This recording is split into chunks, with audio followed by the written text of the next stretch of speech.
Hi, I'm Chef AJ, and today I'm going to demonstrate some of my very favorite recipes from the annual Forks Over Knives meal planner. You know, even though I'm a professional chef, I went to culinary school, I've written 4 cookbooks and created over 400 recipes, believe it or not, I still use the Forks Over Knives annual meal planner. It's just a wonderful tool for getting healthy and delicious and nutritious meals on the table quickly. It gives me so much variety. It's completely customizable. So for example, let's say you can't do nuts or soy or gluten, you can just check those boxes and it will create the recipes for you that are within your favorite way of eating. And it's so great because you not only get a shopping list generated for you, but you can literally make half a recipe, you could double it, triple it. So it's really a very easy tool to use. The recipes are not only flavorful and delicious, but they don't require the skill of a professional chef to make. Now, you can print out each recipe, and I don't do this with every recipe, but I just want to show you that you completely can print it out if you like. But they also have this little thing, the QR code, so even when you're at the store, you can just take your phone and boom, you get the recipe just like that. They have new recipes every week, and Forks Over Knives has generously agreed to give everyone a free 2-week trial. So what have you got to lose? You know, I'm not able to put the exact written recipes in the show notes of this video because YouTube only allows a certain amount of characters and I wouldn't be able to fit them all in. So just sign up for your free 2-week trial and you'll be able to get all the recipes that I'm making today. And I will specifically state in the show notes, which is below, what recipes they are so that you can easily find them, and also how you can sign up for a free 2 weeks. I want to thank Forks Over Knives for making it so easy to get healthy food and delicious food on the table quickly, and to thank them for always supporting my work, the weight loss summits that I do, and giving out free annual meal planners, one a day to a lucky participant. But you are lucky because you get to try it for 2 weeks for free. So these are some of my favorite recipes, and I'm going to start with a smoothie. This is a chai smoothie, and chai is made from a blend of aromatic spices, and I have all of them pre-measured right here. I also have my non-dairy milk already in the blender, and I did that because the recipe calls for dates, which I love to use as a sweetener, and I soak them for a little bit. If you have a high-powered blender, you probably don't need to do that, but not everybody does. So I've got my 4 dates already soaking in my non-dairy milk, and then I'm just going to add all my pre-measured spices. To that, I'm going to add my bananas, and make sure that when you use bananas that they are completely frozen if you want a nice, thick, luscious smoothie, and preferably freeze them without the peel on because it's really hard to get the peel off if you've frozen them with the peel on, and wait till they're nice and ripe because then they'll be sweeter. So I'm going to add my banana, and now I'm going to blend. And smooth and creamy. Then you have this luscious, delicious smoothie. The ice is optional. I always like to add ice to my smoothies because then it tastes more like a milkshake and it's colder and thicker and creamier. But here's a tip. If you do add ice to any of your smoothies, wait until it's the way you want it, because if you add it too soon, you're going to dilute it and it won't get nice and thick. So I'm going to add my ice, as much or as little as you like, or no ice, and then I'm going to briefly blend again.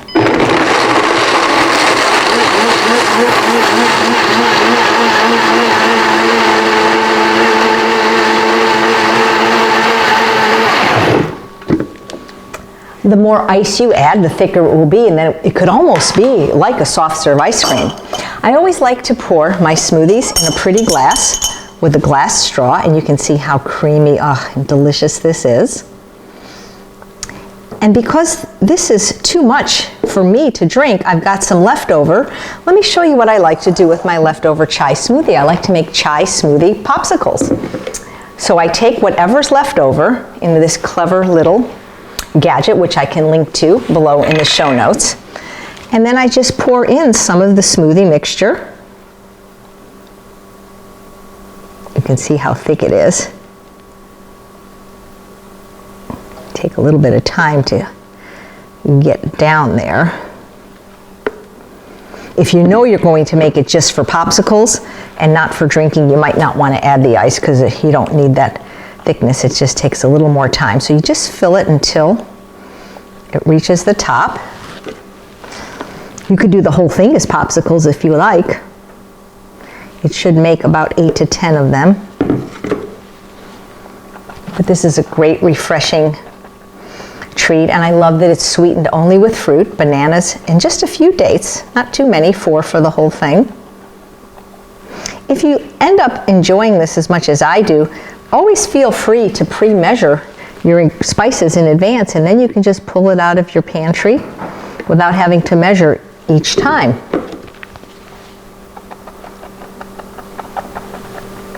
This is a great little gadget, especially if you have kids, because you can make anything into a popsicle, even just straight up orange juice or pineapple juice. So much healthier than the popsicles you buy already made with all that sugar and all those chemicals. This smells so good. I don't know if you've ever had chai. Sometimes people have it as tea or as a beverage. Often it has a lot of sugar and dairy in it. Not from Forks Over Knives. Looks like I might be able to get 5 out of there, so this is great. Or not, maybe 4.5. I'll just show you how to put the top on. There we go. I'm going to do my best to eke out the 5th one. That would be amazing. Just got to be patient. When it's this thick, it comes out slowly. Remember that old Heinz ketchup commercial, if you're old enough, Anticipation, where it took a long time to get it out of the bottle. Yeah, this is great. So that does mean that if you made the whole thing, you probably would get 10. Then you don't have to make it. Perfect. Yay. Real easy. So then you just put the little top on, and then it comes with popsicle sticks. You can always order more. Believe it or not, I ordered a replacement box of 5,000. So I'll be making popsicles a long time. As crazy as this sounds, a box of 5,000 was cheaper than a box of 50. So I've been sharing this with friends. And so then you just stick the popsicle stick in, stick it in your freezer for several hours or overnight, and then you have chai popsicles. So let me show you what the chai smoothie popsicles look like. I like to freeze them in a Ziploc bag because then I can write what they are on it and the date that I made them. And also because that way they'll freeze flat and not take up much room. And then you just take the top off. These look amazing. Most of the time they'll pull out, but if they give you a little trouble, all you do is push from the bottom and they'll come right out, I promise. There we go. Doesn't that look delicious? Oh my goodness. And then you just can put them in your bag. And then anytime you want a quick treat, you have it. I'll put a link in the show notes so that you can see where to get this if you like. I really use it a lot, especially in summer. It's so much cheaper than buying popsicles with sugar, and so much healthier too. And so there you have it. Thanks, Forks Over Knives, for another great recipe.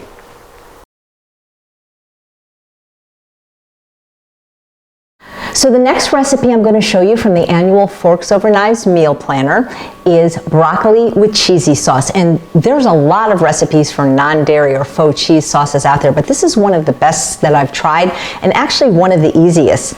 So the ingredients are Yukon Gold potato, cauliflower, onion, and garlic, and they have you cooking it in a cup of vegetable broth. I'm too lazy to get a pot and do it on the stove, so I actually just microwaved it and it came out perfectly. Nice and soft is how you want it, because you are going to add it to your non-dairy milk in your blender. Now, I personally don't buy boxed broth. I have this pet peeve of really trying not to buy cartons if I don't have to, just in respect to the environment and just all that packaging. And I'm too lazy to make my own broth, even though I know how from scratch. So what I do is I buy this amazing product from local spicery called Bada Bing Bouillon, umami, and 1 tablespoon to 1 cup of water, I have the most flavorful broth, and it's just doesn't take up as much space as having boxed broths, and it's really much more delicious. But really, you probably could just use water or any broth you like. And then the seasonings. And what I love about this recipe is it doesn't go crazy with the nutritional yeast. So many of the recipes for the faux cheese sauces have like a whole cup in there, and it's overwhelming. This only calls for a tablespoon and a half, and I really think that it's more subtle and actually even more delicious. So I put everything in the blender and blend. If you have a high-powered blender, you can blend it for several minutes and it will actually heat the sauce up. If not, you can do it on the stove.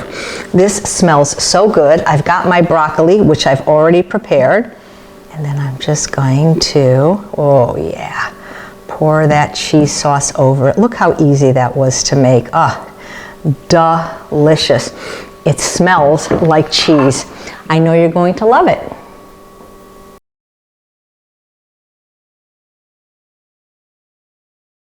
So now I'm going to demonstrate one of my very favorite soups from the Forks Over Knives annual meal planner, and this is called pressure cooker chicken rice vegetable soup. It really is unchicken because there's no chicken in here, I promise you.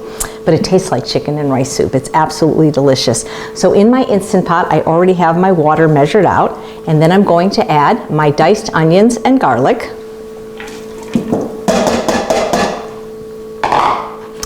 my carrots, cubed sweet potatoes, my rice, and this is uncooked rice. I'm using an organic brown basmati, but you probably could use any kind you want, and my chicken. Well, it's not really chicken, but doesn't it look like shredded chicken?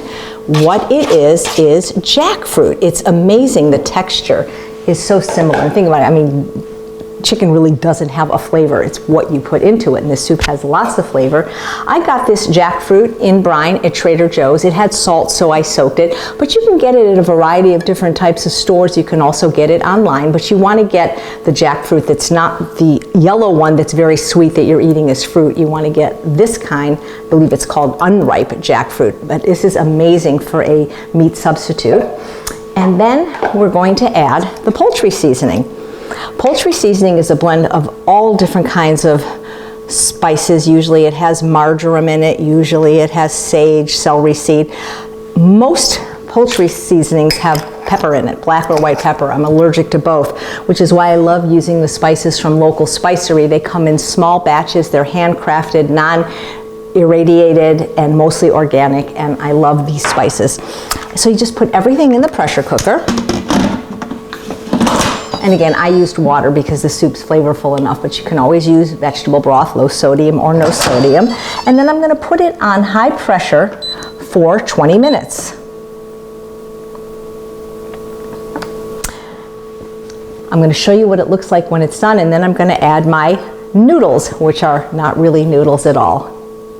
So the soup came up to pressure. How do I know that? Because it beeped 10 times, and I released the pressure using this cool little tool called a diverter, so the steam would go out sideways instead of up to the ceiling and on the cabinets. Very cool. I love it. And if you didn't want to release the pressure because you were busy, maybe you were taking a bath or walking your dog, that's fine, because it will come down to pressure naturally. But if you're hungry and in a hurry, you would want to release the pressure. Now the recipe also calls for zucchini, but I'm doing something a little bit different. Instead of cutting into cubes, I decided to spiralize it, because then it would be like noodles in my chicken rice soup. It would also have noodles. I'm going to show you how to do this very easily. If you don't want to bother, you could just do cubes of zucchini, but it's important that you wait till the soup finishes cooking, because zucchini is such a high water vegetable that if you pressure cook it, even at 0 minutes, it will turn to mush. Same thing with greens. If you wanted to add handfuls of spinach or kale finely chopped afterwards, you do that after it's done cooking. So the way to spiralize is with this little machine called a spiralizer, and there's so many different ones at different price points, but you basically take your zucchini and you put it on, and then there's different size blades from anywhere from angel hair to linguine, so there's lots of different options. So I'm just doing the one that looks like a noodle. If you wanted it to really look like a noodle, then you would peel it and then it would be white, but since this is organic zucchini and there's so much fiber and nutrients in the skin, I wanted to keep it on for extra nutrition. Really easy. It's so fun. You can spiralize carrots and beets and eat butternut squash. So I have my noodles. You can put in as much or as little as you like. And now look at this. Doesn't that look like chicken rice soup? The jackfruit has the texture and the mouthfeel of chicken, and it looks like chicken. And now for some added color and nutrition, I'm going to add my zoodles or zucchini noodles. And like I say, these will cook very, very quickly. And what's so cool is this soup is not just a vegetable soup. It's got lots of starch in it from the cooked brown rice to the sweet potatoes, which provide so much extra nutrition and flavor with the broth. This, I know, will become one of your favorite soups. So if you get a cold ever, you don't need real chicken. You just need this soup. It is really a full meal soup. So let me just plate some up. I might even add some more zucchini, who knows? But look at how thick and hearty and delicious this soup is with everything in it. Oops, one of my zoodles got caught. You can always cut them a little smaller. But look at that. Whew, doesn't that look good? And these will continue to cook down. So I hope you'll try this. This truly is one of my favorite recipes in general, and especially from the Forks Over Knives meal planner. Enjoy.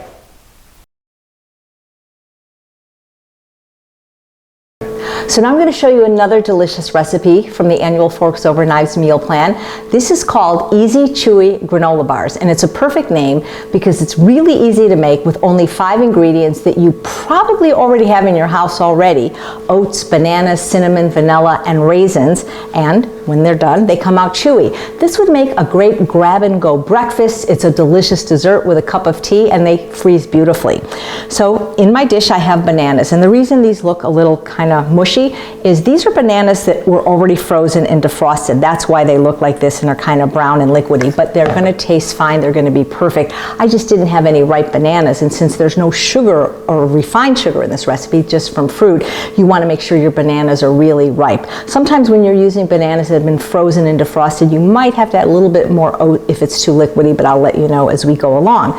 So I've got my bananas, and then I have already measured out my oats, cinnamon, vanilla, and raisins. I prefer to use yellow raisins. I just like them better. I think they're sweeter, but any kind will do. So I just mix it together. I'm using a little potato masher until it's all incorporated. I've got my oven preheated to 350 degrees Fahrenheit. And then once this is incorporated, I'm going to pour it into a silicone baking pan. I'm using a 9-inch. An 8-inch would be fine. They'd be a little bit thicker with an 8-inch. Then I'm going to bake them for 30 minutes. I mean, what could be easier? Seriously, that was so easy. And I think the fact that the bananas were frozen and defrosted made them even softer, so they mashed up very, very quickly. What's nice about silicone is you don't need oil. And what's nice about Forks Over Knives, one of the many things that's nice about them, is they know not to use oil in any of their recipes. It's not necessary for any kind of cooking, and certainly not good for our health. Forks Over Knives was one of the first movies that made people really realize that this was a great thing to do, not just for the environment and animals, but for your own health. And if you haven't seen that documentary, please make sure you do. It's fabulous. And if you haven't tried the meal planner, why not try it? Because we're giving it to you for 2 weeks for free so that you can get all these recipes. So we've got that all mixed, and I'm just going to pour it in my baking pan. Should get a spoon here to get every last bit out. I'm going to show you my drop and plop technique. There's a tool called an offset spatula, which I was a pastry chef for 5 years, a vegan pastry chef at a restaurant in Los Angeles that allows you to smooth things out really nicely. But you can also do what I call the drop and plop technique, where you just drop it and plop it on your counter till it all spreads out evenly. And again, you can use darker colored raisins if you like. What's fun about the yellow raisins is you kind of get a surprise. You don't know that there's a raisin in it. So you just want to spread it out evenly. Of course, you could use a piece of parchment paper if you didn't have silicone, but that's a little bit wasteful for the environment to always have to use a piece of paper. I've had this for probably 11 years and it just works great. You can get these at many stores as well as online. So I'm going to pop this in the oven for 30 minutes at 350 and I'll show you what they look like when they're done. So all it took was 30 minutes and my delicious, easy chewy granola bars are ready. I wish you could smell how wonderful my whole house smells, like cinnamon, vanilla. You know, I'm not really a fan of oatmeal. I don't like the texture, but when it's baked into these bars, perfection. Now you really should wait for it to cool. I'm a former pastry chef. That is my best advice, but I know you probably want to see what these delicious bars look like. So you could get as many or as few as you want. I'll probably get 16 out of these. Let's see if I can get one out without it breaking. Yeah, it should be pretty sturdy. Oh, smells so good. Ooh, don't try this at home because, like I said, I was a pastry chef, so I don't burn myself. There we go. Oh, it's very important when cutting into silicone, you do not use a sharp knife or you could look at that. Is that like beautiful and perfect? Oh, my goodness. And you could eat this warm right now and you could enjoy it hot for breakfast, or I say, have it as a snack or a dessert. These freeze beautifully. They're so easy to make, and I bet you have all or most of the ingredients already in your house. And by the way, if you didn't have yellow raisins, you could make it with no raisins. You could probably use any dry fruit you want. Goji berries, dried cranberries. Look at that. Delicious and easy and chewy forks over knives granola bars. I hope you'll try this recipe and I hope you'll like it. So now I'm going to show you another one of my favorite soup recipes, Tom Yum soup from the Forks Over Knives annual meal plan. So I have my soup pot already heated up, and we don't use oil, but the way you know it's ready is if you go like this with water and you see like the little balls kind of rolling around, then it's ready. We always want to make sure that when we're cooking without oil to have some water or broth ready, just because then you add a little at a time if you need it. So we're supposed to saute the mushrooms and the garlic and the ginger. Now, it called for shiitake mushrooms. My store didn't have it, so I used what they had. So we're just going to saute. And this happens to be a non-stick pan, but if you had stainless steel or one that wasn't, you just add a little water at a time as needed, or broth. I'm just going to turn the heat down a little. So you want to saute the mushrooms, the garlic, and the ginger for 3 or 4 minutes. And again, adding water as needed. And always make sure every now and then you give it a stir. If you look in the pan, you can see I really haven't had to add more water because mushrooms are so full of water and they give it up during the cooking process. I wish you could smell this because just the mushrooms, the ginger and the garlic smells amazing. This could be a recipe. You could put this over one of your plant-based burgers. You could put this over greens, over rice. It just smells absolutely amazing, and I'm sure it tastes even better. So after I've sauteed the mushrooms, ginger, and garlic for 3 or 4 minutes, now I'm going to add the rest of my ingredients. Now it calls for some vegetable broth. I don't have any, so what? I'll just use water instead. That's okay. And then I'm going to add my coconut milk. I made sure to look for the brand that I could find that didn't have any added oil or sugar, that was as low in fat as possible. So I'm going to be adding the carton. I need to bring the contents of the pot to a boil. So I've turned my heat up to high. And now I'm going to add my green curry paste. And I was able to find a brand. I couldn't find one that was salt-free, but I found one that was pretty low sodium that had no oil or sugar, because some of them, believe it or not, do. And I'm just going to stir that up a little bit so that the paste gets dissolved. The flavors are going to mix nicely. They smell amazing already. And then I'm going to add my cubed sweet potatoes. I like to cube them big because sweet potatoes tend to kind of become a little bit mushy, so I cube them as much as I can, and my tomatoes. And so now what I need to do is bring this to a boil. And once it reaches a boil, I'm going to turn it down and let it simmer for 10 minutes or until the potatoes are soft. You know what they say, a watched pot never boils. So now that it's come to a boil, I'm going to turn the heat down and uncovered, let it cook for at least 10 minutes or until the sweet potatoes are soft. So now I've been simmering for 10 minutes. I just want to check that the sweet potato is done. It's nice and soft. How long it'll take depends on how big you cut it. And then I'm going to add, thank you, Alexa. That was perfect. I told her 10 minutes. Going to add the lime. Okay, Alexa, off. Alexa, off. I'm going to add my lime juice, my cilantro. I'm going to stir my, oh, look how beautiful this looks, just like a restaurant. Stir. Now you'll want to serve this over brown rice or really any of your favorite grains. And then I'll just plate up a bowl. Look, we've got the beautiful mushroom and tomato, sweet potato, and cilantro. And luckily, I always make sure I have brown rice on hand. There you have it, from Forks Over Knives Annual Meal Planner, Tom Yum Soup. Enjoy.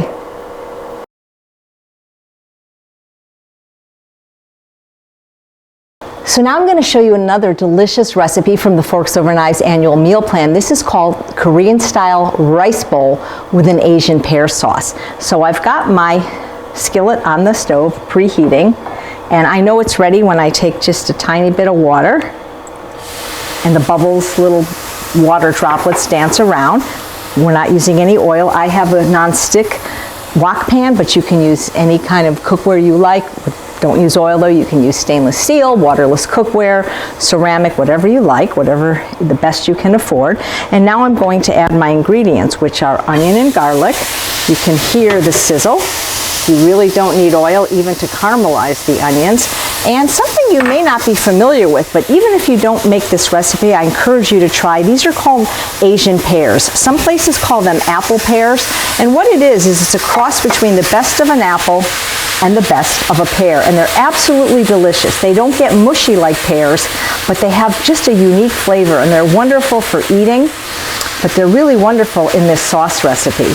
So basically we're just going to stir this, saute it till tender for about 5 to 7 minutes. And then we're going to go take it over to the blender and blend it with some other ingredients. And again, you can get all these recipes for free, written out just by doing your free 2-week trial of the wonderful Forks Over Knives Annual Meal Plan. Then we're going to blend it with the liquid ingredients and make the sauce. I've already steamed my vegetables for the bowl. I've got sweet potatoes and broccoli over a bed of brown rice. And this is to make my sauce. So I'm just going to add a little bit of water now and then. If you feel like it's going to stick, a tablespoon at a time, water or broth.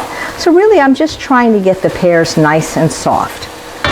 Not really trying to caramelize the onion in this case, but I want my pears to be cooked nice and soft. Such an ingenious use of flavor to use pears for a sauce.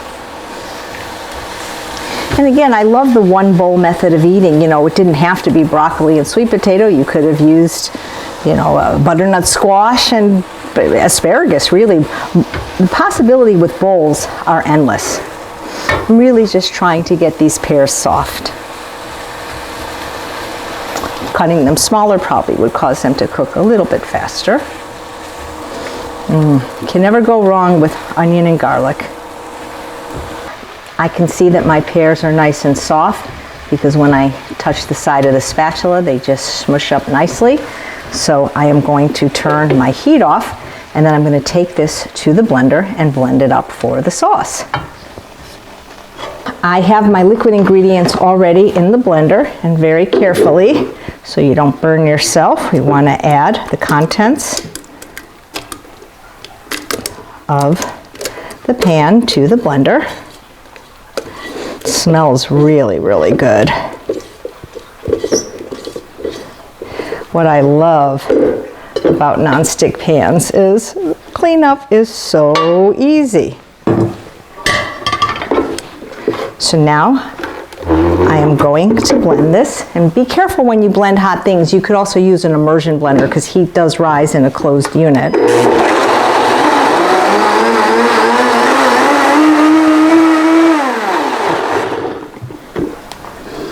Does that smell delicious?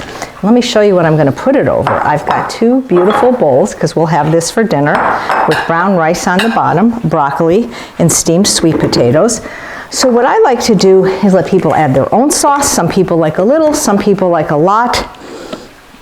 And I like to put it in a squeeze bottle. And again, you don't have to limit yourself to this particular recipe just to make this delicious sauce. There we go. Now this won't be spicy, so I'm going to show you another option. But what you can do is just have this bottle, and then the people can, figures that would happen. A little probably didn't blend it long enough, so I'll just use what's in the blender. And they can pour on as much sauce as they like. I'll leave one unsauced. But if you like things a little spicy, you can always take a little sriracha over the top for a little heat. This is a SOS-free, sugar, oil, salt-free sriracha made by my friend Dylan Holmes at Well Your World. It's delicious. I'll put a link below if you want to look at getting it. And so there you have it, a delicious Korean rice veggie bowl with an Asian pear sauce. Enjoy.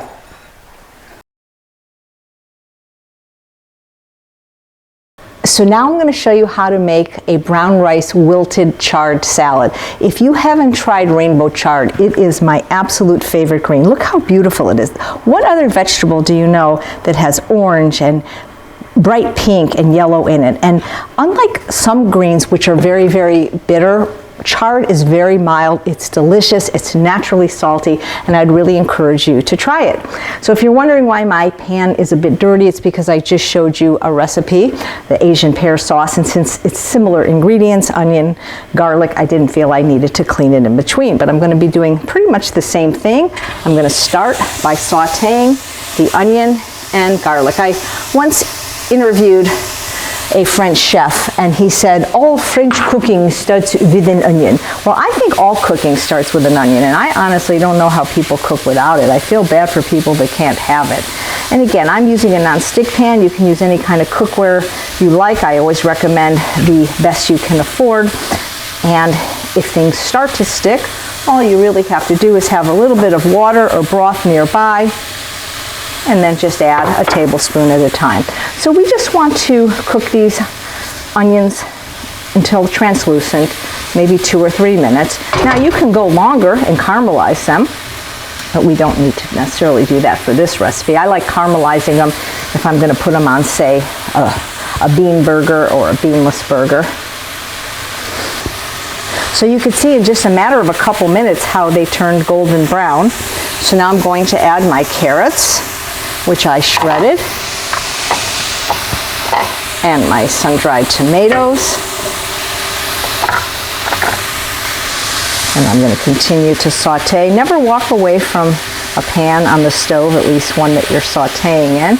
And if I feel like it gets a little dry, I always have my water or vegetable broth to add my liquid. Greens cook up really, really quickly, so those are the last thing I'm going to add, and then it'll just be minutes until it's ready. Look how pretty this is. You can almost hear how good it's going to taste. And again, because the carrots are shredded so finely, they're going to cook up very quickly. Add the last bit of my water. It's kind of like steam frying. We're using the steam or the water to cook instead of oil. Oil is never necessary in cooking or baking, and I can tell you that because I was actually a restaurant chef for over 5 years in Los Angeles. Let that go just another minute or so.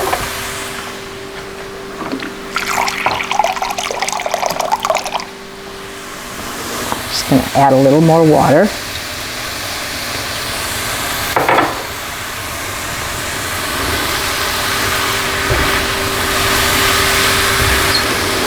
Smells amazing. I'm going to serve this over brown rice. I always cook in batches, so I don't ever just make a serving of rice, even though the Forks Over Knives annual meal planner can tell you how to do that for the recipe. I cook big rice cooker fulls, and I always have frozen organic rice in my freezer where I can just microwave it for a quick meal. So now I'm going to add my cut up chard. Look how beautiful this is. It's like literally eating the rainbow.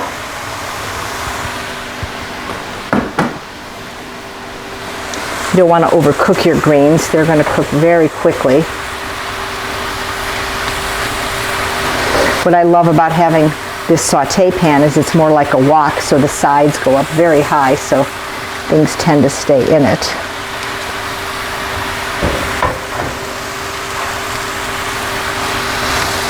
It's important to eat greens by any means necessary, preferably every day, even for breakfast. They have such high nutrient content, so low in caloric density, and they really are delicious. They make your skin beautiful. And this dish is beautiful. Where else do you see pink in food? Not like this. Maybe in dragon fruit, but that's about it. You can see how quickly this is wilting. That's why they call it wilted chard. And then while I'm continuing to watch this, the dressing is very simple. It's basically different vinegars and mustard, and so I have it already measured out, and I'm just going to stir it with my spoon because I don't have a baby whisk. My whisk would be too big for this, so I'm just stirring it together. And of course you could mix and match, you know, that Asian pear sauce I showed you would be amazing on this, and any kind of sauce you like. These are just suggestions. So I've got that nice and mixed.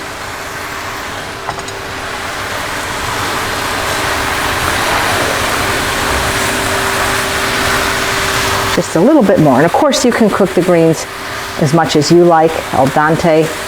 You retain more nutrients when you cook them less. But you can see how beautiful this is.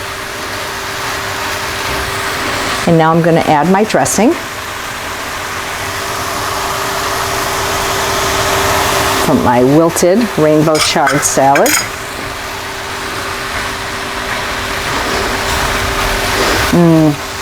Does this smell great? So we're going to serve it over rice as a full meal, but you could certainly have this as a side dish. Now, I'll be honest, the recipe called for Kalamata olives. I don't have any. I don't live near a store anymore. But what's so great about the Forks Over Knives recipe is that unless it's the main ingredient, in this case the rainbow chard, it's okay if you don't have everything. So that looks to be done. I'm going to turn my heat off, give it one more stir, and then I'm going to plate it. I've got some brown rice that I've already cooked.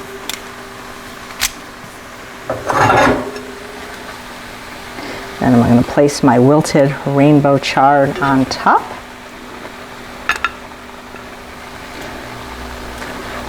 Wow, it smells amazing.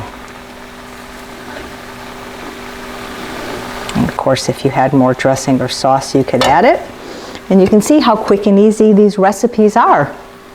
So thank you so much, Forks Over Knives, for another opportunity to make a video featuring the wonderful recipes from your annual meal planner. And everyone gets to try it for 2 weeks for free. I hope you'll give it a try. Take care, everyone, and I wish you the best of health.